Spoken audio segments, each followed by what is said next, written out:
नमस्कार। आज के इस वीडियो लेक्चर में हम बात करेंगे नॉर्मलाइजेशन के बारे में। तो नॉर्मलाइजेशन के बारे में हम डिटेल में स्टडी करें उससे पहले मैं आप लोगों को बताना चाहूँ कि नॉर्मलाइजेशन बेसिकली क्या होता है और इसकी हमें क्यों आवश्यकता पड़ी। तो जो अभी वर्तमान परिप्रेक्ष्य में हम जैसे भी हमारे जो डेटा हैं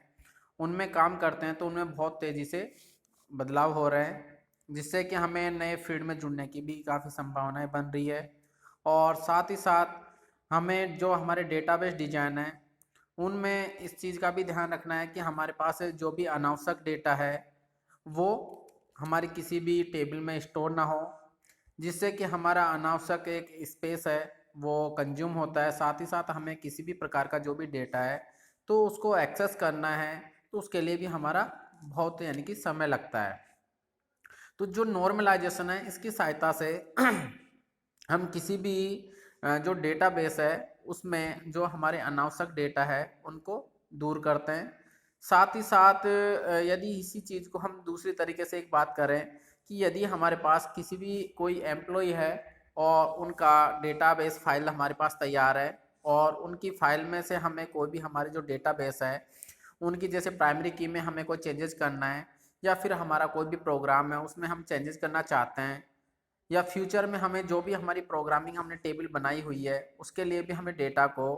चेंजेस करना है। तो इसके लिए सबसे पहले हमें जो भी हमारा रिलेशनल डेटा फील्ड होगा, अर्थात कह सकते हैं कि हमारा जो भी एट्रीब्यूट्स होगा तो वो हमें प्रॉपर चूज करना पड़ेगा।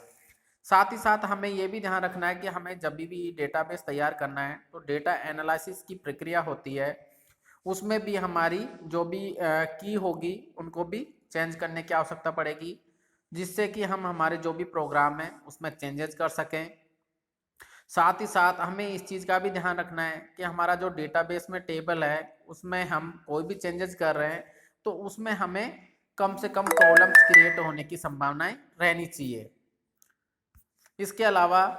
हम जो भी हमारे पास विभिन्न प्रकार के एट्रीब्यूट्स होंगे, जो भी हमारी कीज होगी, उनको भी ध्यान में रखते हुए डेटा को चेंजेस करते हैं।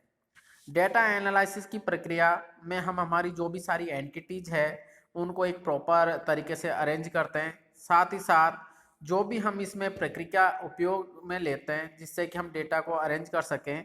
तो उसमें हम नॉर्मलाइजेशन का उपयोग करते हैं। साथ ही साथ नॉर्मलाइजेशन की सहायता से हम जो भी हमारे डेटाबेस में जो अनावश्यक डेटा है जिनको कि हम रिडंडेंट डेटा भी कहते हैं, और साथ ही साथ जो हमारे पास इसमें एम्बिग्यूटी मतलब यानी कि जिन डेटा के हमारे पास कोई सर्टेनिटी नहीं होती है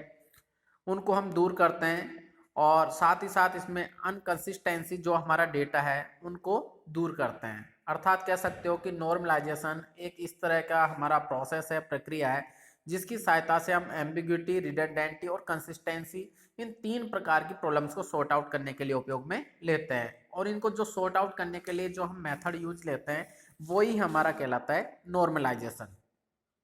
तो सबसे मेन बात तो ये है हमारा कि इसमें हम जो नॉर्मलाइजेशन है इसमें हमारी जो भी रिपीटेशंस या फिर कह सकते हो कि जो अनावश्यक डेटा है उनको दूर करते हैं। साथ ही साथ इसमें हम इस प्रकार के डेटा को स्टोर करते हैं जिसकी सहायता से हमारा वहाँ पर कोई भी मॉडिफिकेशंस या फिर कह सकते हो चेंजेज हैं वो आसानी से कर सकें, जिससे कि हमारा जो भी प्रोग्रामिंग है या टेबल्स हैं, रिकॉर्ड्स हैं, एट्रीब्यूट्स है उनमें हम कम से कम चेंजेस कर सकें।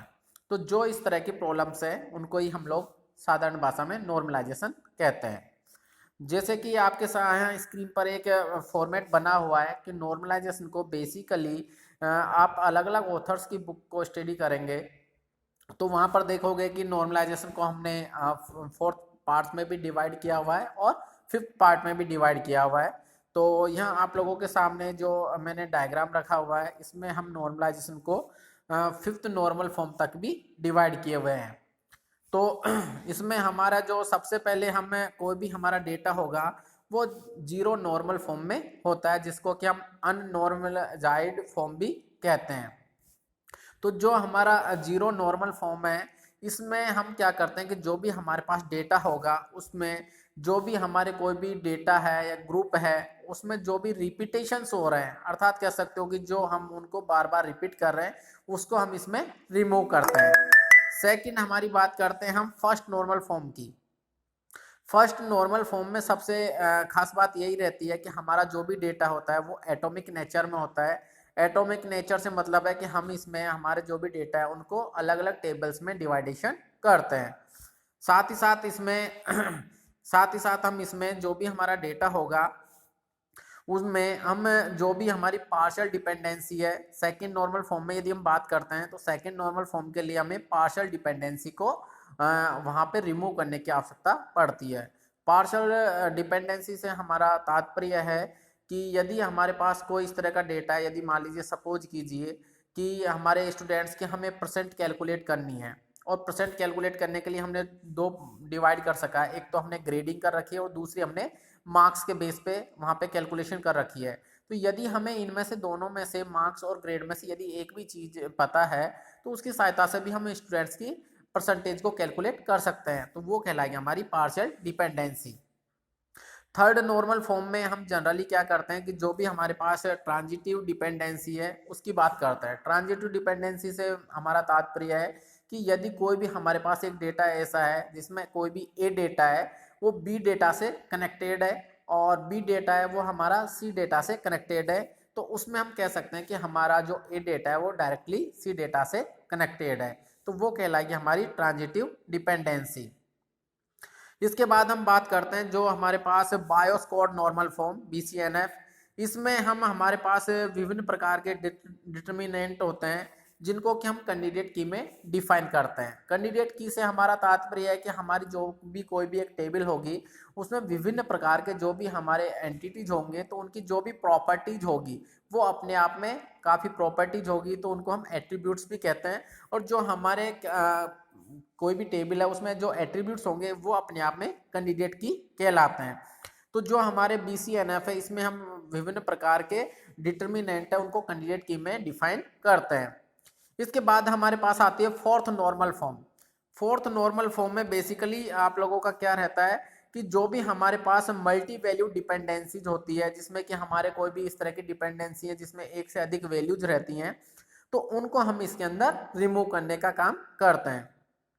और फिफ्थ है हमारी जो नॉर्मल फॉर्म है, इसमें हम हमारे पास जो भी जॉइंट डिपेंडेंसी है उनको दूर करने का प्रयास करते हैं। जो हमारे पास फिफ्थ नॉर्मल फॉर्म है ये हमारे जैसे सिलेबस में नहीं है और ना ही फोर्थ नॉर्मल फॉर्म कोर्स में है, लेकिन यदि हमको बेसिकली इनका आइडिया रखना है तो फोर्थ नॉर्मल फॉर्म में तो हमारे पास जो भी हमारे पास मल्टी वैल्यू डिपेंडेंसी है उनको हम रिमूव करते हैं, और फिफ्थ नॉर्मल फॉर्म में हम जो भी हमारे पास जॉइंट डिपेंडेंसी है उनको दूर करने के लिए उपयोग में लेते हैं। तो अभी जैसे कि इस लेक्चर में हमने यही देखा कि नॉर्मलाइजेशन की सहायता से हम हमारे जो भी विभिन्न प्रकार के टेबल्स है, रिकॉर्ड्स है, डेटा है उनको फ्यूचर में मॉडिफिकेशंस कर सके, साथ ही साथ उनमें जो भी हमारा जो अनावश्यक टाइम है या फिर कह सकते हो कि जो हमारा स्पेस है उसको हम सेव करने के लिए उपयोग में लेते हैं।